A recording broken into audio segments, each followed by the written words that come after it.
Welcome, everyone, to our latest I4CP Next Practices Weekly event. We have these calls every Thursday at 11 a.m. Eastern Time, 8 a.m. Pacific.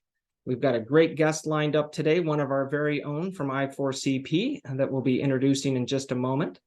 For those of you that aren't familiar with I4CP, we are the Institute for Corporate Productivity. We discover the people practices that drive high performance in your organizations. We do this in several ways.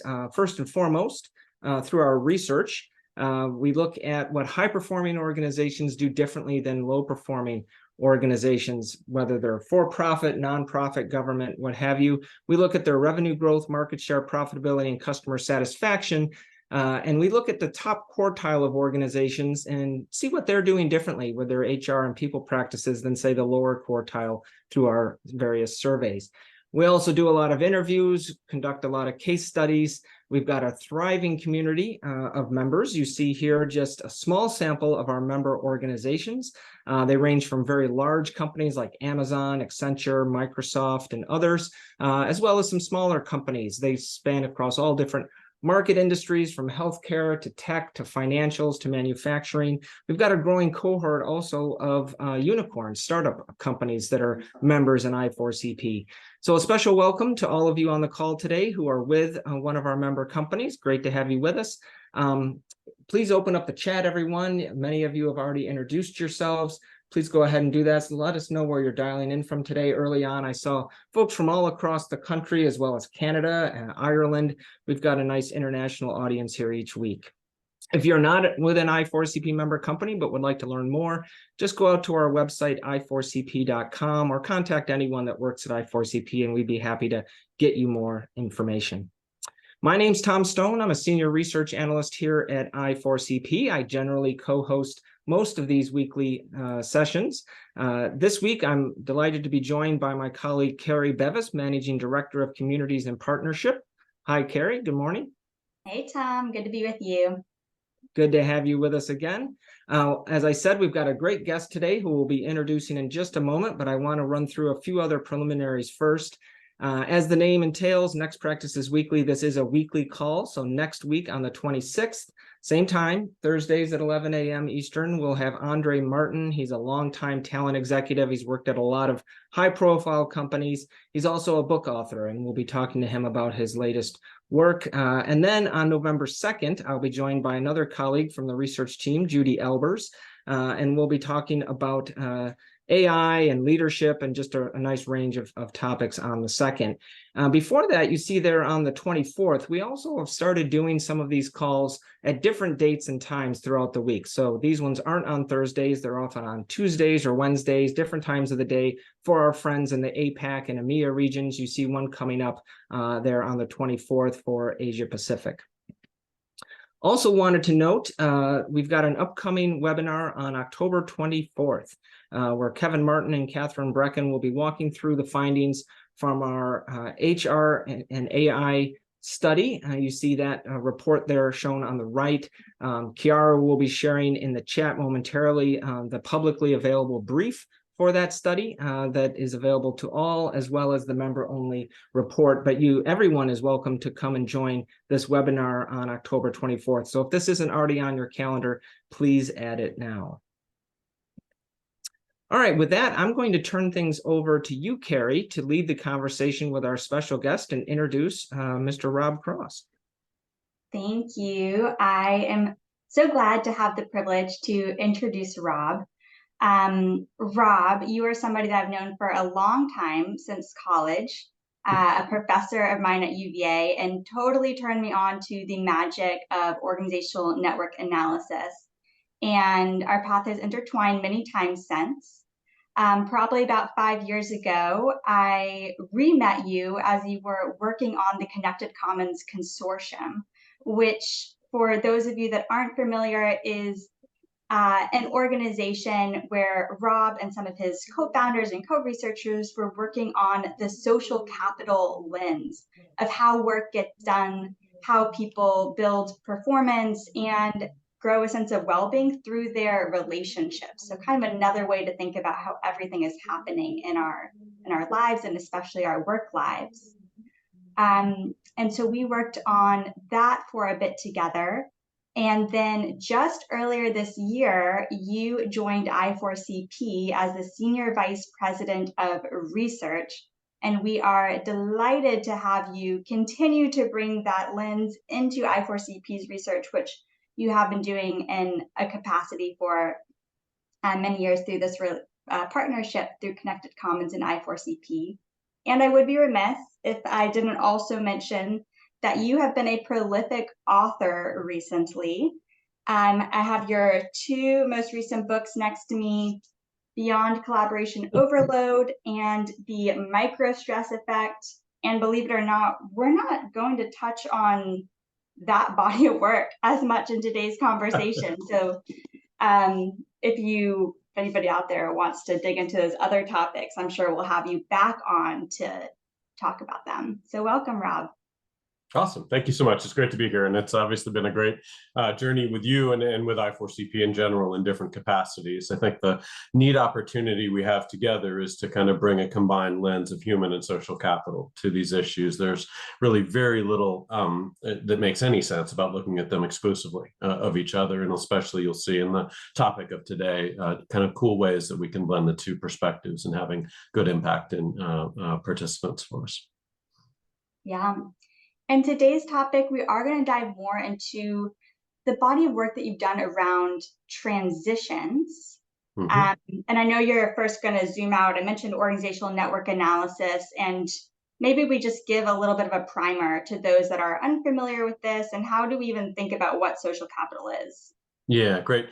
And I know some people on this call will be familiar with it, others not. And so I just want to very quickly give a sense of what I've spent about 26 years looking at through the consortium and several hundred organizations where we've applied this notion of being able to look at patterns of collaboration analytically, right?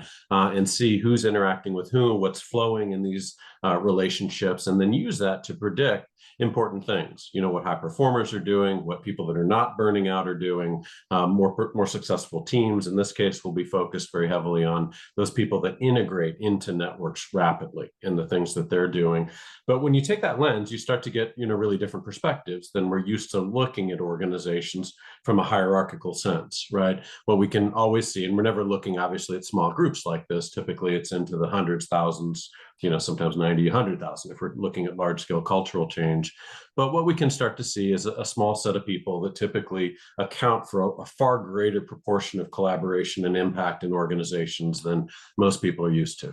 Usually it's 3 to 5% account for 20 to 35% of the value add. And typically most talent practices are missing about 50% of those in terms of who's on the top performer list, who's getting into the rotation programs, things like that. So again, it's an example of where combination of both the human and social capital lens can have a pretty big impact, because if you're not paying attention to the Mitchells of the world and they leave, it has a disproportionate effect. Right? It's not just the human capital walking out the door, it's the social capital as well. Similarly, we can understand where underutilized talent is, right? Whether that be because of geography, because of acquisitions that have not integrated well. Specifically, what I want to talk to in this research is we know that generally when people joined an organization, if we look across hundreds of these analytics that we've run, when people joined an organization, we would see that it takes about 3 to 4 years for them to replicate the connectivity of a high performer, right? Doesn't mean they're not talking to people, but generally speaking, it was about 3 to 4 years for them to build the same set of bridging ties, trust, reputation that scaled the high performer's ability to get their work done, to produce things of greater substance. Yet what was interesting to us in this work, and I'll talk to it in just a moment, is we found a whole population that managed to do that not in 3 to 4 years, but typically in 9 to 12 months. Right? And so you get super interested, right, in what they're doing, because if you can replicate that, you have a big impact on decreasing time to productivity, reducing attrition rates, all sorts of positive things there. So it's a lens that lets us start to see different contours of organizations, whether it's kind of where the overloaded people are, the influencers you want to drive change through, where the underutilized populations are, in ways of kind of distributing that, and then certainly where silos might exist. And again, very targeted ways of saying, how do we bridge those points that are going to have value for us, as opposed to, coming back and just foisting more meetings on everybody. I'm sure if I asked in a poll here, how many people on this call wanted another email meeting or phone call in your lives, there would be very few hands that shoot up. In fact, unless you're one of these new people that we'll talk about in just a second, right? That tends to be the only population. So that gives a flavor, a little bit of what we were doing in this work to see what true integration looks like, right? Not just how do you get people inside the corporate wall. That's easy, right? That's what we know and are good at. But how do you make sure they're positioned at the right points more rapidly to have impact in organizations? And we're going to share some of those insights in just a moment from a body of work that was also featured on the cover of Harvard Business Review not too long ago, called How to Succeed Quickly in a New Role. I mean, it's tough to be on a cover like this. Why now? Why do you think this resonates so much with organizations and business leaders today? Yeah, I mean, I think in part because there is a greater mobility of talent in general. People are moving not just into organizations, but as we get deeper into this, we were focused on the transitions across projects and organizations due to the prevalence of agile work. We were looking at promotion as another transition. And what you find is the way people manage the connections in those transitions has a great deal to do with whether they're successful or not. And that with network analysis, you can be pretty targeted in what kinds of connections matter at what point. That's a very different perspective than a lot of, at the executive level, you come into an organization, you're given 45 people to meet in 60 days. You're racing around 30-minute meetings, trying to connect with everybody. And you're not quite sure if any of them are going to have value or they'll remember you as you walk out the door.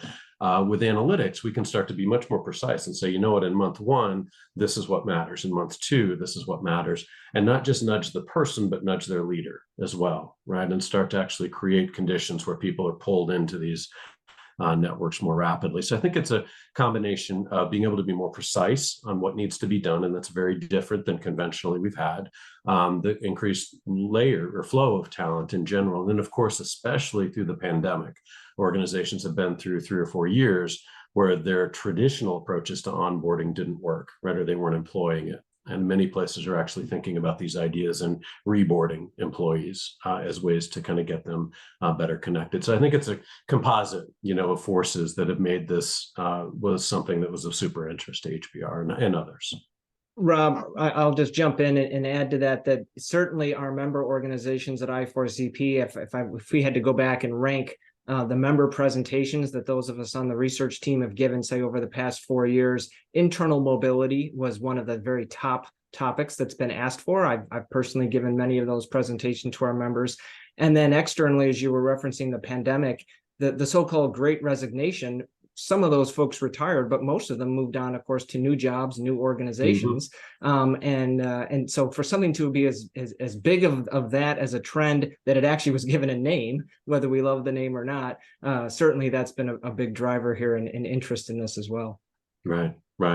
So super pressing issue, right? To say, how do you make sure that people get productive quickly? How can you streamline that 3 to 5 years in whatever number you can get it to? But the more you can reduce that time to big impact, that's a very, valuable thing for organizations and the individuals too, and their success and their own careers. Mm-hmm.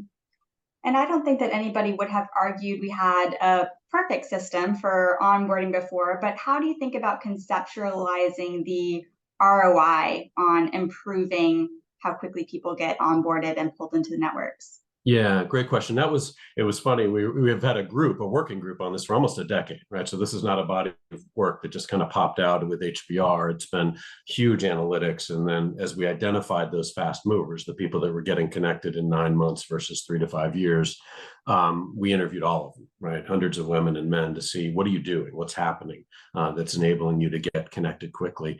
And as a part of that, with the working group and the companies involved in that, several people said, we have a hard time getting people's attention on this, right? It's just an HR issue or something I can't get my line leaders' attention on. And can you help us economically look at it, right? And say, what's the impact of if you could speed time to productivity? And so when you start looking at that in the network lens, you actually get a really different perspective. Like an attrition event, most places will calculate it as some factor of how much it costs to go get somebody else, right? And that's what they think about, is the cost of attrition. When you actually think about the fact that these people come in and they affect other people's work in networks, and that there's productivity gains from that, or there's follow-on snowball attrition when you lose somebody that's very popular with others, and start looking at it in a network lens, you see that there's different economic impacts, and we've been way underestimating, right, this poor ability to kind of do and get people integrated well. So as we worked with that, across years of time, kind of modeling out different studies, what you can see is if you do this well, if you get people connected well early, you reduce the cost of early attrition. So most people have an attrition event, in the first 9 to 12 months, number one. But then what's really cool about it is you actually see the years 2 to 5 attrition rates you reduce as well. And I want to come back to that as we talk about this window idea, that people that come in and don't build the social capital well, it's not like they leave immediately. They tend to be leaving in 18 months to 2 years. And so if you do it well early, you're reducing attrition events at both points. And especially that 2-year point, you have an impact of not affecting a lot of other people's work, right? And so we can model that. We can say, how are we reducing the cost of attrition at those levels? We can look at reduced time to productivity and create economic return on that, whether it's sales numbers that people are generating, whatever it may be on that front. And then we can look at things like follow-on attrition. So it's very clear in the network literature that when somebody leaves, that's what I call an energizer, somebody that enthuses other people and is engaging, the follow-on attrition from those people is really big. Right. You can see it in networks kind of cascade out in different ways. We've known it from Gallup forever, right? Having a best friend at work, or having a friend at work, as they term it, is one of the biggest predictors of people having a positive experience. So you start adding all that up, and Kira is going to pop into chat a calculator that we built on this, very simplified for people to be able to work with this in different ways. But you start just putting in a few assumptions in there in terms of how do you drop down baseline attrition, how do you improve time to productivity by X amount, and just a few parameters in your own organizations. And you can see the economics are really significant across all 5 of those value drivers, right? And it may not be, your CFO may look at you and say, well, gosh, this doesn't go to the bottom line. And some of it doesn't per se, but it is having an economic impact, right, on the organization. And it is certainly a reason that people are burning out, right? If I, just as a simple example, if I come into I4CP and somehow make good friends and get along well with everybody, and in a year I leave, I am going to somehow affect the work of 5, 10, 12 other people, even if it's just by 5%.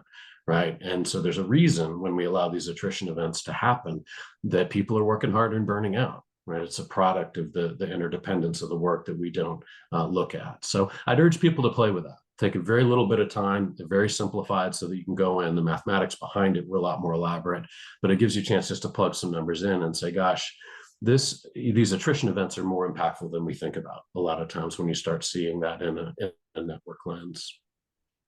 And I would argue that there's some other intangibles that your calculator doesn't include.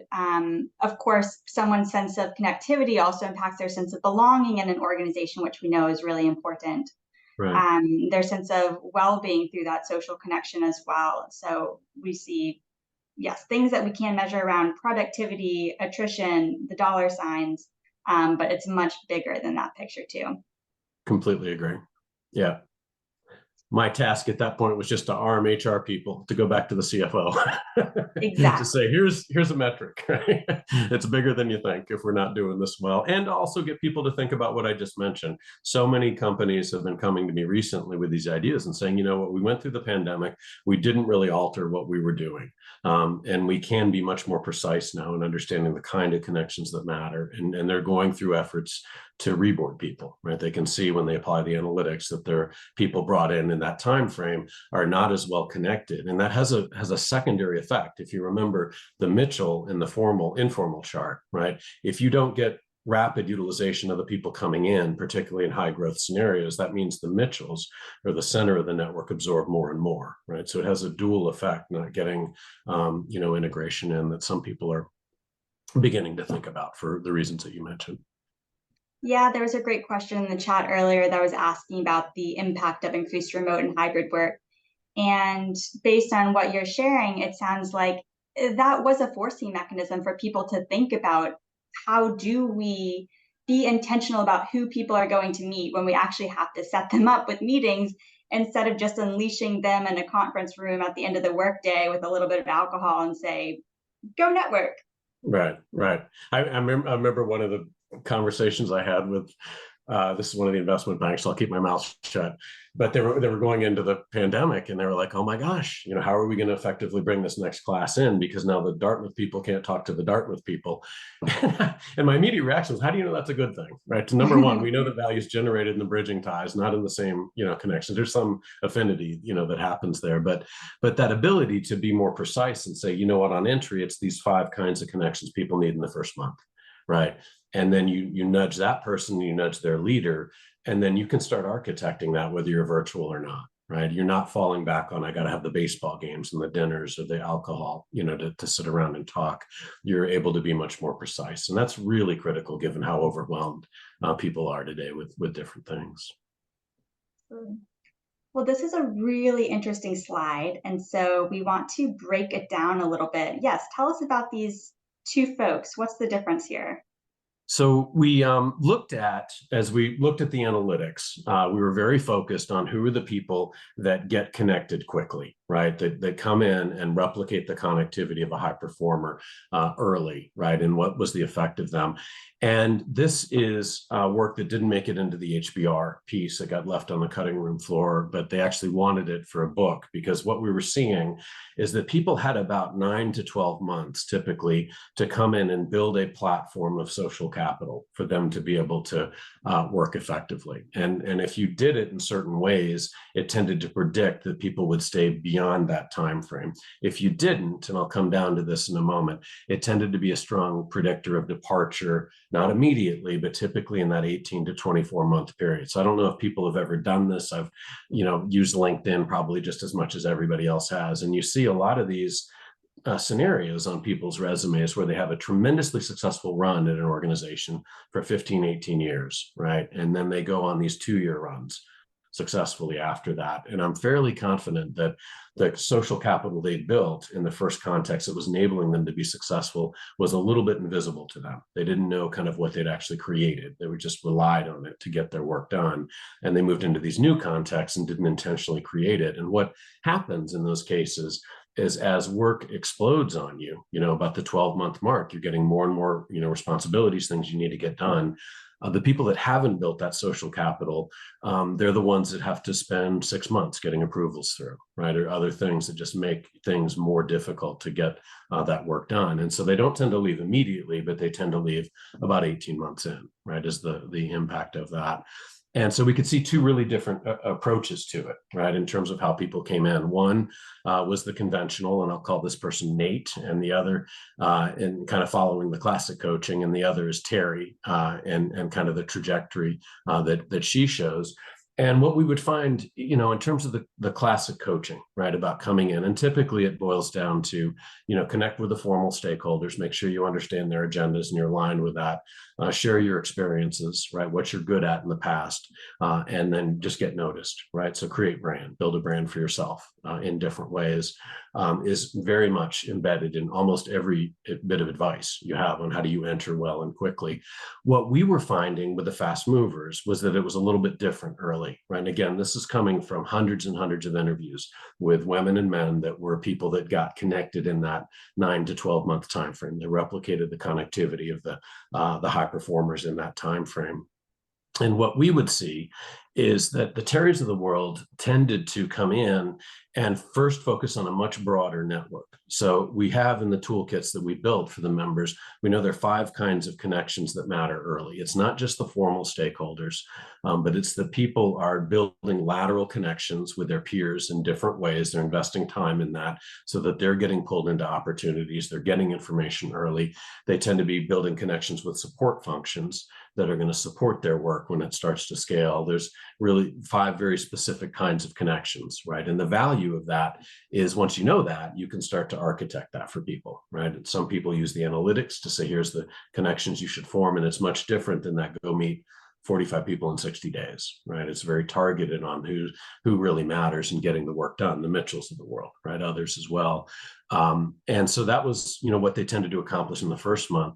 The second is Terry's of the world tended to align expertise to context. And so that's an academic way of saying is that they just fit what they knew into the needs of others, right? And so the common tendency is, let's say Tom is introducing himself to me as a brand new person at I4CP, and Tom is curmudgeonly and bitter, just like you can see from his persona there. He's an angry person, and he sits down and he says, Rob, tell me about, what you did, right? And if I fall for it, I will start telling him about my background. Let's say, Tom, I ran this consortium, I've done this HBR and this and that. And by about minute 10, Tom will be asleep in that discussion, and he will be thinking about the grocery list on the way home. The reality is nobody cares. Busy people don't care what the new person's done before, unless they're able to put it in the context of that person's needs at the end of the day. And so what we found, and the problem for newcomers is you're trying to prove yourself, right? And we've been taught this since kindergarten, right? Speak eloquently, speak up, speak well, make your points, through grade school, through grad school, et cetera.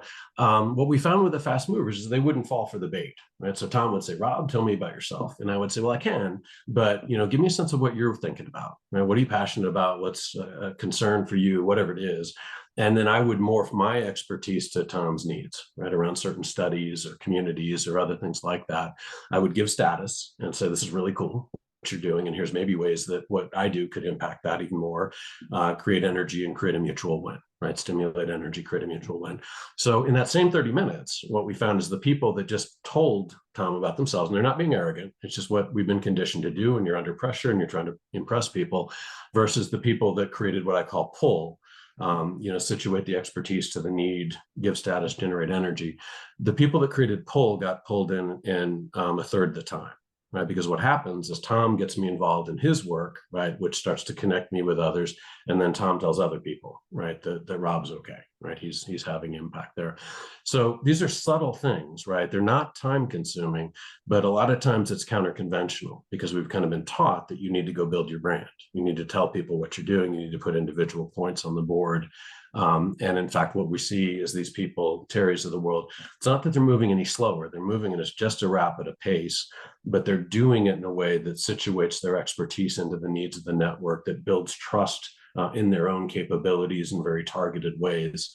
And it has a dramatic impact, right, in kind of pulling them in. And where that pays off typically is at this kind of 9 to 12 month mark, right? If they've consistently invested in certain ways that are pulling them into the network and creating a greater platform of social capital. What we find is the Nates of the world at that point, if they haven't done it, they tend to be working 2 to 4 times as hard to accomplish the same things. They tend not to be pulled into the same meetings with key influencers and stakeholders. And again, it's not from a position of being arrogant, right? It's not Nate sitting down saying, let me tell you about myself. It's just what we've been conditioned and quite frankly told them. There are many companies that actually teach their incoming executives how to storytell, right, about their initiatives, not about, how we could do stuff together in different ways.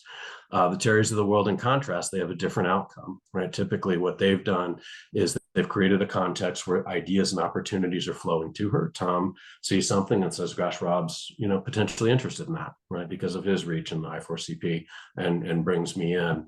They have a context for greater contribution. And then, Carrie, to your point earlier, they feel a deeper sense of belonging, right? And commitment and engagement in what's going on there. So that's kind of the flow that we would see as these investments, these small investments in just different ways of working in the network had a pretty big payoff, over time, typically in that 9 to 12 month window. Yeah, I think you bring it back a lot to this push-pull dichotomy. And so Nate is pushing his ideas forward, whereas Terry's building trust and talking to people so that they eventually will start to pull her into the work and then get her ideas at a point of need and a point in time where they're receptive to them. Yeah. And the trust idea is a great one to bring up, because what we see in there is it's one thing to say, okay, go build trust with people. And you're like, well, how do I do that? Do we have a trust fall, or do we talk about our families or whatever? And what we could see with the fast movers is they were really precise. There's different kinds of trust that matter, right? Especially when you're new. We talk a lot about trust as benevolence-based trust or personal trust, right? That I trust that you have my interests in mind, but it's just as important that people trust my competence, or my ability to do what I'm saying.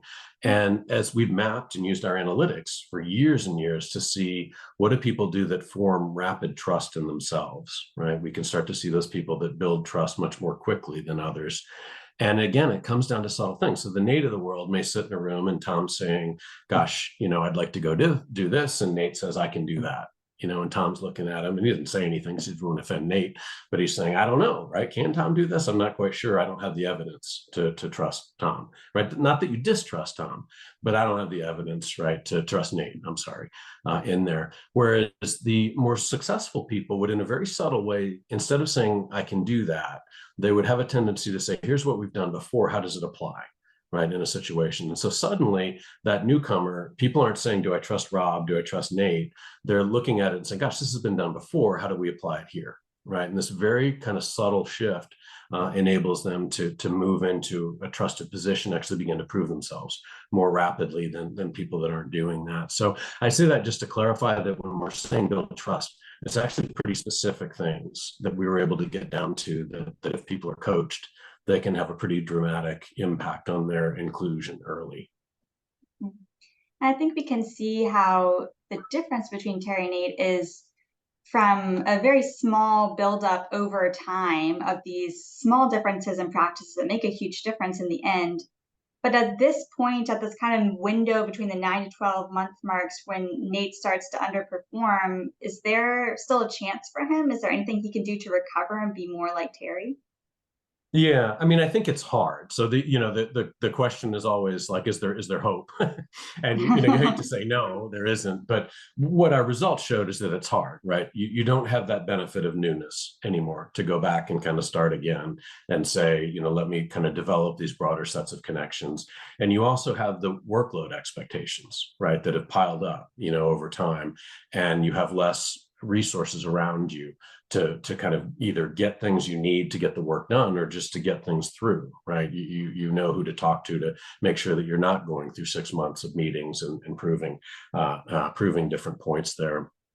What we found, and Carol popped this in the chat as well here, is there's a link to a site that we put up that's got a video on this, and you can kind of track with this or show it with other people, because it was a bit surprising about the way that people needed to kind of move through this window at a certain clip, right, to kind of increase the odds that they would stay longer in different ways. And there are very specific tactics associated with it. There's a diagnostic that people can take with that to generate a slightly different an analytic outcome there.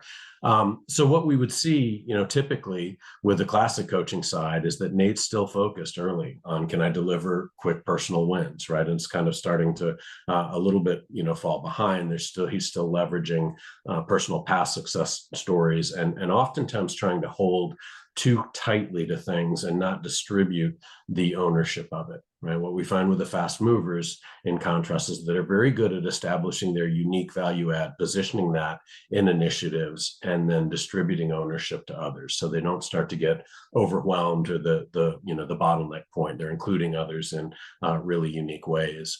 And so the fast mover insights, at this point of the continuum, kind of roughly the 6 to 9 month mark, as we see they're pursuing mutual wins. They're looking for opportunities that are focused on not what can I do based on my background and experience and maybe the 3 people on my team, but now that I have a sense of what Tom, Carrie, Kira do, gosh, I see this next opportunity differently.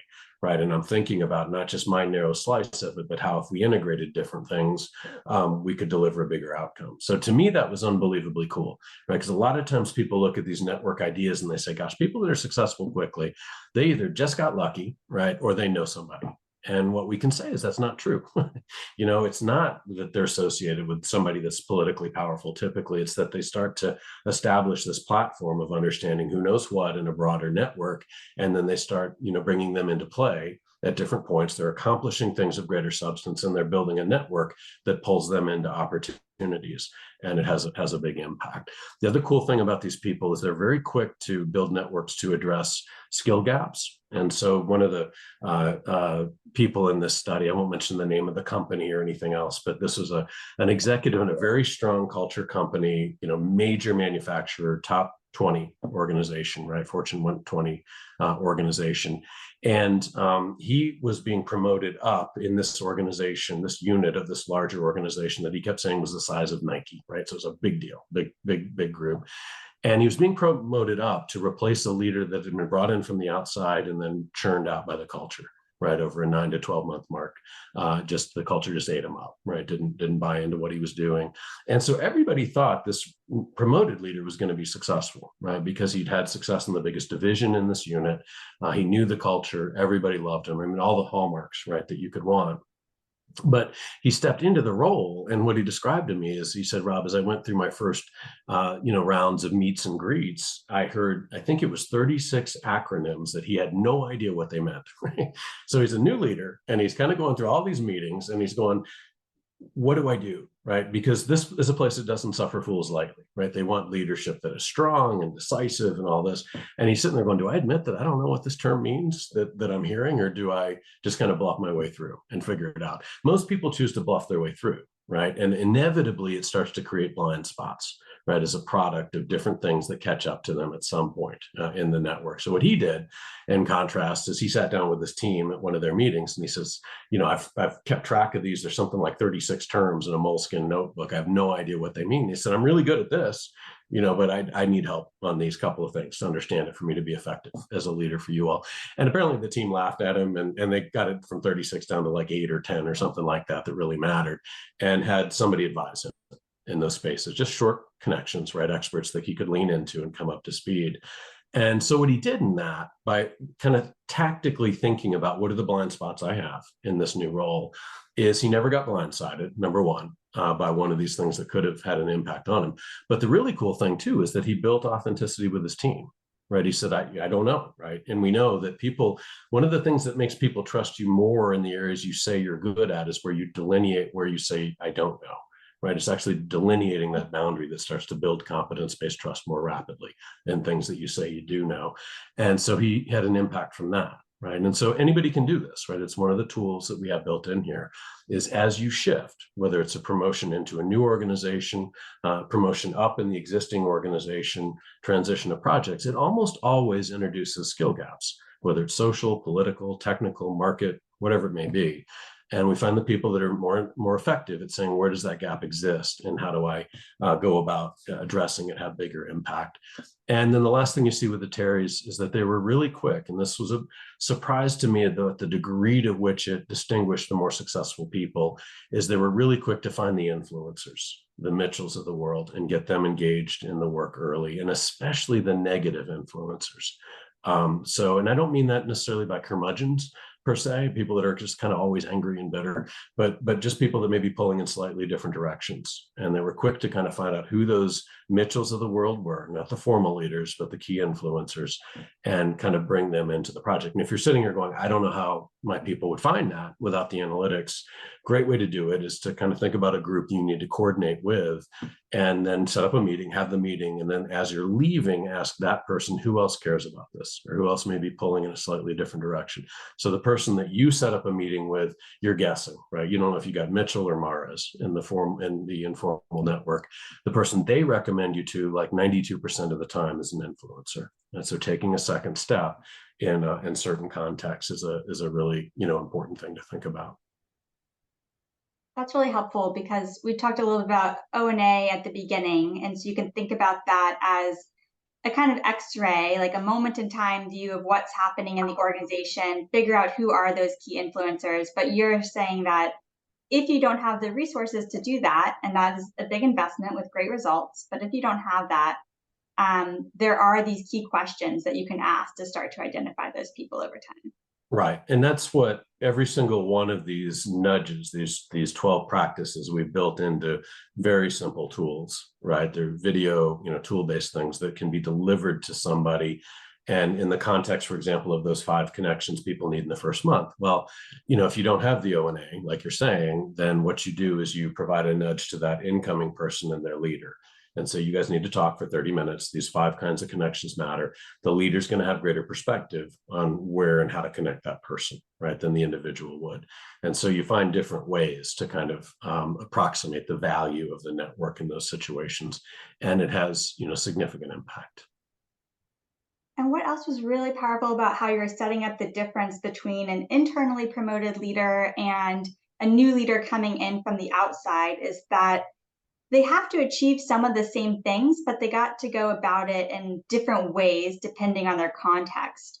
Were there other types of transitions that you looked at, and what practices do they need to be successful in a new role? Yeah. So one of the things you see with the the Terry and Nate example is that as you get out further on this curve, what becomes really important in kind of months 9-ish for the Terrys of the world is that they start to adapt their approaches to networking, right? So they're leaning in and building a large network early, creating trusted connections, situating their capabilities and other needs. And at some point, that's going to start to generate overload. That's going to start to introduce certain biases in their network. And so what they needed to do was focus on how do I kind of offset that, right? And there's a set of kind of principles that we talk about in the back half of those, that 9-month mark that's around how they're sculpting the role through the network connections, how they're avoiding certain network traps. So the one I just mentioned about the leader that rises and continues to hold with 60-70% of their trusted ties back where they came from. Those tend to be biases that happen in the network that derail careers over time if you're not intentional about adapting kind of who you're reaching to for what, right? We all have a great tendency to keep turning back to people that we have in the past in ways that can sometimes cause us problems when conditions have changed out there. So there's a set of things that the Terrys of the world that are doing at that point to kind of streamline connectivity, to sculpt their role a little bit more intentionally and have impact there that, again, Nate's not so much doing, right? At that point, under pressure, Nate's increasingly focused on the creating himself as the high-end expert. So to your question, what we look at and see across these practices, and again, I want to go back to where we came at this from. We use the network analytics to identify those people that were replicating the connectivity of a high performer in 9 to 12 months, not 3 to 5 years, 3 to 4 years, right? And we honed in on those specific people and then interviewed hundreds of women and men, right, across a whole bunch of organizations, industries. And if you do that, and start to focus in on, okay, what's my leader doing? What are you doing? What's the organization doing that's helping you do that? There tend to be 12 practices that matter across all kinds of transitions, right? So initially we were focused on the entry transition point and specifically senior leaders. And then we were pushed with the group that we were working with to say, okay, how do we also look at incoming, individual contributors, first line leaders, right? A different population, much larger population. How do you equip them to integrate quickly? And then we started focusing on promotions and internal promotion events and the derailers that would happen there, and then just more agile transitions. Right? You can see, and intuitively, most people know this, there are some people that are just much more effective at moving across teams and becoming valuable quickly, right? And it's the way they come into those teams that matters. What we could see in this work is that depending on the transition, the staggering of those practices matter differently, right? So for a new leader, if you go down to Terry's situation here, really what she's trying to do in that case, the fast mover entry, is she's trying to build a broad network early, create pull for herself into this group, all these things that establish a bigger network. And it's only later in the game that she needs to be really focused on how do I streamline connectivity, right? And how do I make sure that I'm not falling into certain biases by the established connections continuing to pull me in different ways. The promoted leader is totally different, right? A promoted leader actually has the platform around them. Their problem tends to be a couple of different issues when they're promoted. One is that they have to very rapidly establish trust in the team that they've been put in charge with. Remove obstacles, do other things very quickly that get that group to trust you and say, you have their best interests in mind. And it turned out to be super important early that they needed to be thinking about how do I become more collaboratively efficient. The leaderships that fail a lot of times is because they promote and then they continue to try and collaborate at the same level of minutiae as they had, right, for the past set of initiatives. So you see, as you look at this, that it's the staggering excuse me, I'm sorry, that the practices tend to remain robust across here, but the staggering of them tends to be a little bit differently depending on the nature of the transition out there. I think this really pulls in your collaboration overload work because of course, if you switch between jobs, you get to leave all of those responsibilities behind you. But if you're moving up into a new role, all those people still know where to find you. They can still ask you for things. So even while you're trying to build that trust and do a new body of work, you still have all those connections, and hopefully you want to keep some of them. So starting to figure out how to streamline your collaboration, which I see early here, and then earlier than a new leader, avoid those network traps that still keep you caught in just too many demands from your earlier spots in the same organization. Right. And that same idea applies to a lot of the work on Agile, right? So you go in, and a lot of the advisory services that are provided to companies moving to Agile will say, oh, no, they're only assigned to one team. They're on this Scrum, right? And that's where they're supposed to go. But the reality is that doesn't stop the 500 emails from coming at that person, because this person knows the account, or they have expertise or social history. And what we can see with most of these implementations to Agile is they do create better cross-functional collaboration, right? There's more of those connections happening, but because they're not managing the transition, there's also tremendous burnout and overload in many of these teams that's under-recognized as a secondary effect in a lot of these places that we're looking at now. So this gives a set of tools, right, to really think about how do you kind of manage the transition in those contexts as well. If I can jump in, that I find this to be so fascinating, the breakdown by the transition types, and then laying it out by time, going from early in the change to later as you move down each list. I mean, the previous slide, perfectly nice framework, 12 practices, all seemed really solid, nicely categorized. But then this really takes it to that next level. And yet, when I look at this, there are two that almost across the board seem important to do early. Prioritize trust appears sort of in the top half of all four of these. And then pursuing a broad network is one of the first things you should do for a couple of these, second for another. Makes sense that it wouldn't make the list for promoted leader, because you've already got a broad network in the organization. So I see why it's not even on the top 9 here. But those two are so powerful and need to be done pretty early and pretty much across the board. Right. And again, to me, the value of some of the tools that we built for members is that, we know which are the 5 that matter. And it's funny to me because I'll give this a 2-page template, right, that people are using that are nudged to that person and their leader. And I'm like, don't laugh at this. It took me 10 years to find this, right? That these 5 matter. And that's kind of the value of it, right? Because otherwise you're doing let's meet, 45 people in 60 days, and we're going to pick from the formal chart, and we're going to guess maybe a couple of influencers. But we're not really thinking about, the spectrum of things people need to be successful over that. The trust idea, what I value there, people are more comfortable thinking about, how do I establish benevolence-based trust? How do I just get off task, be a good person, right? And kind of establish a rapport with people. Where they're not intentional is thinking about, how do I build other people's trust in my competence? And it's a blind spot for all of us, because we know we can do it, right? We feel like we've been hired to do it, but that doesn't mean that Tom's going to trust Rob to do it, right? Immediately, right out of the gate. Not that you'd call me out on it. I'm obviously using you just as an example here, but not that anybody would call that person out and say, well, can you really do this? But it just kind of in the back of your mind, like, I don't know, Rob's new, I haven't seen him before. And you don't get pulled in. But if I can do those things, if I can say, well, gosh, this is what I don't know that builds credence in what I say I do know, or I say, here's what I've done before, how do we apply it here? Just these subtle shifts, it has a big deal to do with whether you're kind of given the opportunities, right? And I found in the micro stress book, and then I will stop on this, we were looking at conditions of where people got significant growth opportunities in their lives. 600 people I interviewed there. I would say almost every single one of people's most significant growth opportunities in their lives, they were asked to do something that was way beyond their capability set that they'd proven, and it only happened because people trusted that Tom can figure this out, right? And they grew in the moment. And it's kind of an interesting challenge as we go forward, as we're building all these AI models and career progression and talent marketplaces. Is it just going to predict what people can do and they not be given those opportunities as much? You know what I mean? And those kind of growth surges in different ways.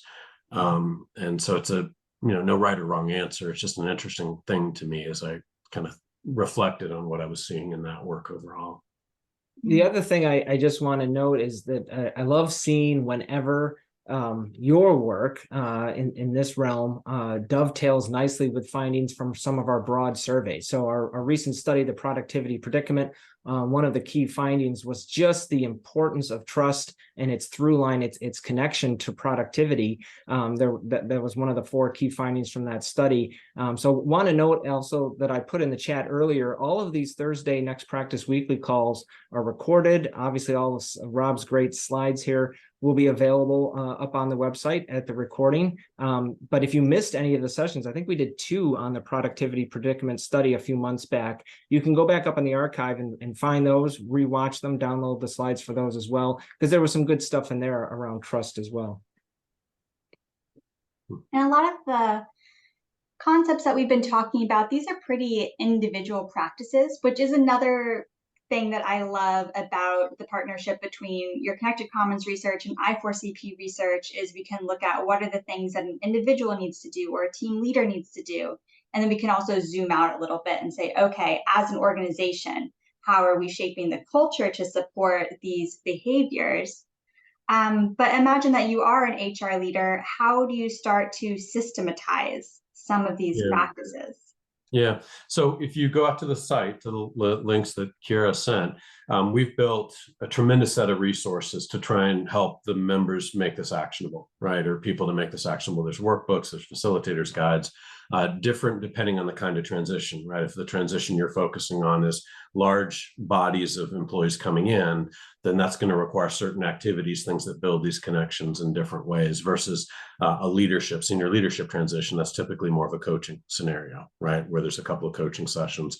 So there are a ton of resources there that really drive it down into, very specific, here's what we need to do kinds of steps through that. What I'm seeing on one front is places that are taking those resources and converting them into nudges, as I've mentioned a couple of times already. So we know, for example, with a new leader, month 1, it's pursue a broad network early, right? Use that newness early, the 5 kinds of connections, that incoming leader, either through a coach or through a connection to a leader themselves, is then kind of helped to be introduced to the right sets of people, right? Or a set of people around there that has impact. Month 2, it's focusing on how do we do this idea of pull versus push, or aligning expertise to context, right? And so a lot of places are starting to think about how do we just systematize that as part of the entry process, right? 1 a month, a nudge, a couple of actions off of it.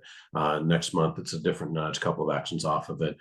Many people aren't going all the way through to month 9. A lot of times it's 3 or 6 months that they're doing this, but they're seeing a pretty significant effect in the difference between people that do this and people that don't. Right? You can set up comparative studies and start to see, are we lowering attrition? Are we getting greater time to productivity with very little effort, right, on that front? Second thing we've seen is a lot of top organizations that are leveraging this on the leadership entry piece, right? And so in general, all the effort and time spent on executive recruiting and getting the right talent in the door, if you had $100 you're spending on that, probably 95 goes into finding and getting the person. Right, and seeing, do they have the exact right skills that match up? Well, we now have the ability with I4CP to say we can actually help ensure that they get connected, right, in a more effective way, more rapid way. And so they're coaching modules, that can be done on that entry process and has a pretty significant effect. One of the other things that I'm loving is seeing with the DEI space and looking to see what's the difference in terms of underrepresented categories of employees and how they get connected. And as we looked at a lot of these analytics, one of the interesting things we were finding in many cases is people that had formal mentoring relationships from those high in the hierarchy didn't really affect their retention. Or statistics like that, had very little effect on that. What happened though is if you got the kind of the mentoring and the other forms of connection you need locally, that had a huge effect for some of these underrepresented categories. And that tended to be most effectively built on a transition, right? And so if we can find these transition points to another team, a promotion, whatever it may be, then we were providing these nudges, 3 of these specific nudges that mattered there. and kind of again tracking, are we getting inclusion, right? True inclusion and how things are getting done there. So those are a couple things, and all these things, I'm hoping is very clear, don't require doing a network analysis, right? It's just how do you create the right mechanisms and the right way of looking at this, not just as getting somebody through the door with that $95 and $5 on going to the baseball game or something, but actually spending a little bit of time making sure they're integrated well, has a bigger impact. Well, Rob, we had one question here. We've only got a few minutes left, but we had one question that came in from Karen in the chat. She asks, what do you suggest to help a new leader and a promoted leader who have different priorities but need each other? Sort of just a question that maybe popped up given the different categories we're seeing here. Yeah, to me, that would fall down to making sure you get alignment on the priorities at some level. Like, I don't know that it naturally fits into one of these categories per se, but I would be thinking a lot about that, is how can you back away to the extent possible. Usually what I see people doing when there's conflicting priorities is abstracting out until they get to a set of priorities they agree on, and trying to align there and pushing forward a little bit on that context.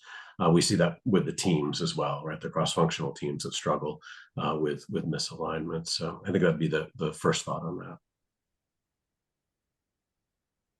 Thank you. Well, I think that we are close to time. So Rob, thank you so much for sharing this body of work. I know I saw a few comments in the chat as well, asking, you mentioned videos, you mentioned assessments people could take. Where is that? And Kiara did share the Connected Talent platform link. And of course, if you're an I4CP member, we have a lot of that great content on our site and can definitely connect. So Tom, what else do they need to know before we head out today? Well, I just want to second your thanks to Rob. Great insights, Rob, as always. Look forward to having you back again in the future.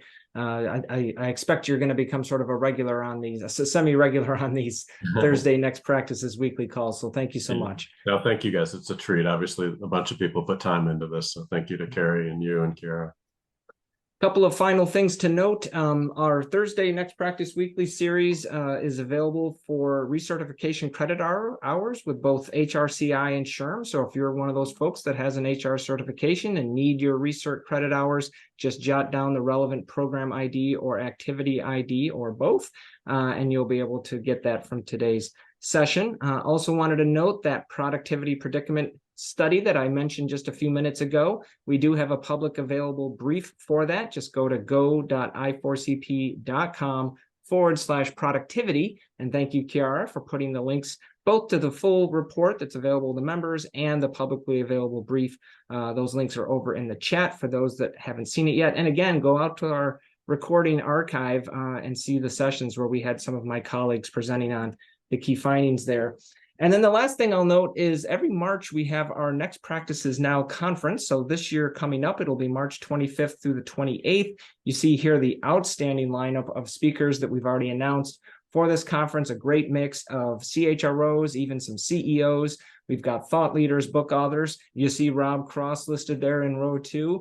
He'll be one of the speakers at this event. It's great every year that we gather at the Fairmont Princess in Scottsdale, Arizona. Hope to see folks there. Registrations are definitely pouring in at this point. To learn more, just go out to i4cp.com/conference. We hope to see you there.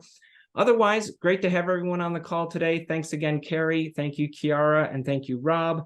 Everyone have a great rest of your day and a great rest of your week. See you again soon.